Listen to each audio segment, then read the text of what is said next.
여러분, 도스옙스키 지하로부터의 숲이 찍으려고 합니다. 제가 이 작품은 그 러명작에서는 초에 한두 번 정도 다뤘던 것 같고요. 대부분 이제 교양 강의에서는 잘 안 다루고 학부 전공이나 이제 대학원에서 하게 되고요. 그 다음에 이제 그 경희대에서 후마니타스 칼리지 고전 읽기를 했었는데 거기는 이제 한 학기 내도록 도스옙스키를 하기 때문에 당연히 이제 이 작품을 했습니다. 왜 당연히냐 하면 지금 얘기를 하겠습니다. 도스옙스키가 이제 유형을 끝내고 돌아왔단 말이에요. 30대 후반의 나이에.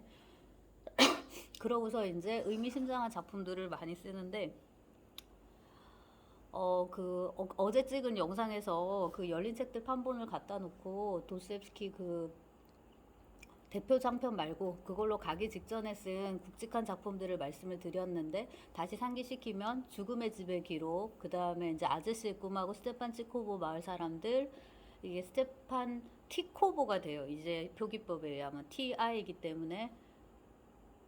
그렇고 그 다음에 이제 상처받은 사람들, 모욕과 상처받은 사람들, 이런 것들 이제 썼었는데요.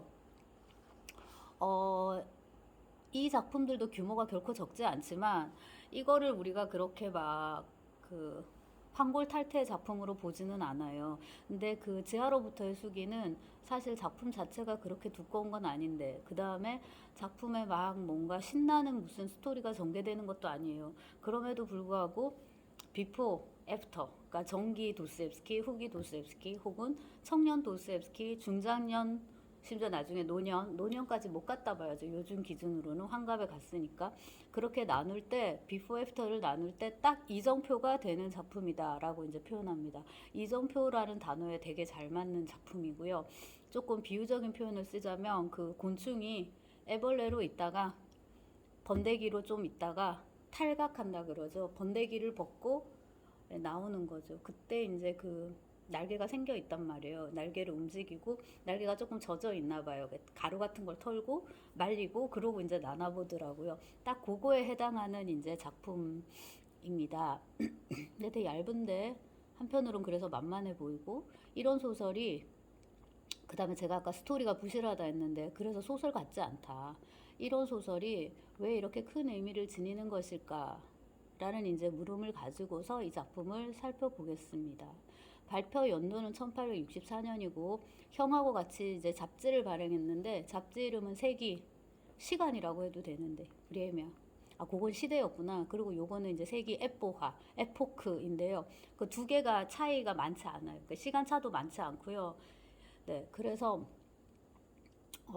반향이 컸는데요. 이게 잡지가 워낙에 보수였고 도스옙스키는 자기가 보수인 거를 굳이 숨기지 않고 안 숨기는 정도가 아니라 젊은 애들의 비율을 이렇게 박박 긁으면서 그냥 나는 보수 꼴통이야 이거를 그냥 아예 이렇게 세우면서 이제 잡지를 발간을 했는데 잡지라는 것 자체가 이제 워낙에 그 넌픽션이니까 노골적으로 자기의 사상이나 이런 걸 얘기할 수 있는 지면이잖아요. 그러니까 그런 데다가 거기다 발표를 한 데다가 그 다음에 이제 내용 자체가 딱 보니까 이거는 표절각이에요. 요즘식으로 하자면. 그러니까 체르십스키의 무엇을 할 것인가를 제가 이제 다시 읽으려고 책은 사놓고 못 읽고 있는데 이제 다시 읽으면 조금 더 이제 뭐가 더 잘 보이겠죠. 근데 제가 그 말로만 듣던 이른바 체르십스키의 무엇을 할 것인가를 번역본으로 딱 봤을 때 어릴 때 이렇게까지 갖고 왔나 싶은 거예요. 2 곱하기 2는 4, 수정궁, 지하실. 거기서 베라 파블로브나도 지하실에 갇혀 있다가 이렇게 나가거든요. 베라 파블로브나가 꿈을 몇 번을 꾸게 되는데 그 중에 하나가 이거 탈출 꿈이에요. 그런 거, 그 다음에 이제 삼각관계. 그런 것들, 그건 이제 나중에 가서 또 쓰게 되는데, 그거를 이제 그 체른셰프스키하고 굳이 연관을 시킬 필요는 없을 것 같아요. 근데 제가 지금 말씀드린 이 몇몇의 키워드와, 그 다음에 이제 체른셰프스키가 거기서 주장하는 사상, 뭐 합리주의, 뭐 활동가, 새로운 인간, 새로운 사랑, 새로운 관계, 이런 것들이 지하생활자가 패러디하는, 앉아가지고 계속 이렇게 비꼬아대는 그거에 하고 거의 똑같다고 보시면 똑같다면 좀 그렇지만 그게 없었으면 이 작품은 없었겠다 싶을 정도로 영향을 이제 많이 받았다고 볼 수 있을 것 같습니다. 네. 그래 놓으니까 이제 그때 많은 급진 세력들이 60년대 세대라고 이제 부르는데요. 요것은 여러분 악령 강의의 초반부를 보시면은 제가 좀 자세히 얘기를 해놨습니다. 뚜르게네프의 아버지와 아들 얘기도 나오고, 그래서 그거를 이제 보면 더 잘 이제 알 수 있는데, 이렇게 얄따란 진짜 얄팍한 작품이 이 60년대 세대들에 대한 이제 그 비판이다.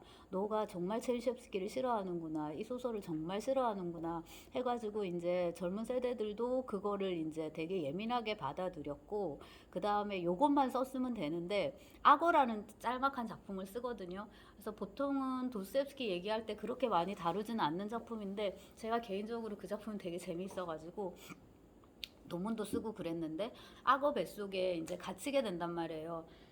이름을 까먹었는데 뭐 미하일 마트비에이치인가 한 사람 이제 들어가서 거기 이제 갇히게 되는데, 거기서 이제 자기만의 사상을 주장하는데, 그게 이제 체르니엡스키 사상의 거의 이렇게 반복이고, 그 아내가 있거든요. 아내를 되게 희극적으로 그렸는데, 그 역시도 이제 체르니엡스키 부인에 대한 이제 캐리커처다 이런 식으로 읽을만한 소지가 사실 없지는 않아요. 네.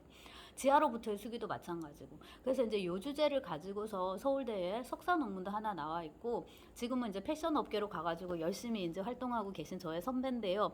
지만지에서 번역을 되게 부지런하게 지금 하고 계십니다. 87학번 선배인데, 시간이 없으신 분들은 사실 그거 가지고 좀 도스토옙스키를 익히셔도 안 읽는 것보다는 낫다고 이제 저는 생각을 기본하고요.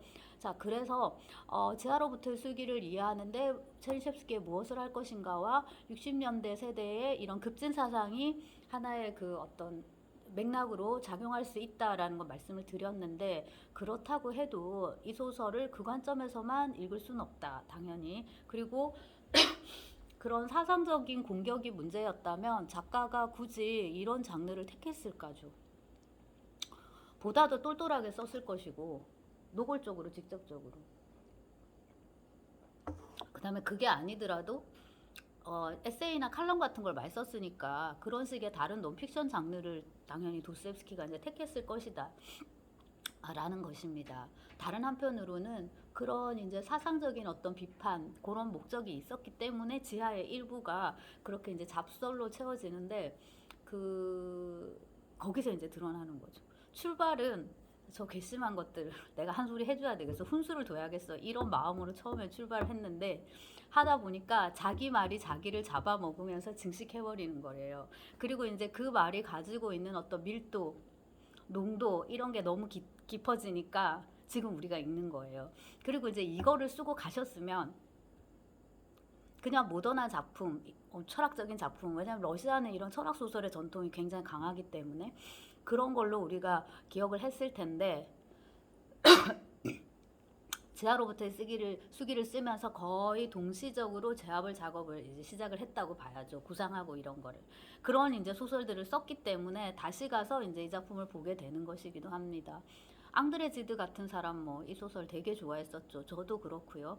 그래서 우리가 이제 도대체 왜 이 작품이 이렇게 중요한가는 지하로부터의 수기의 핵심이 무엇인가라는 이제 물음하고 닿아 있고, 그 물음은 아까 제가 비포 애프터라고 말씀드렸는데, 지하로부터 수기 이전에는 없고 지하로부터 수기 이후에는 있는 거, 그거는 뭐냐라고 이제 물을 수 있을 거예요.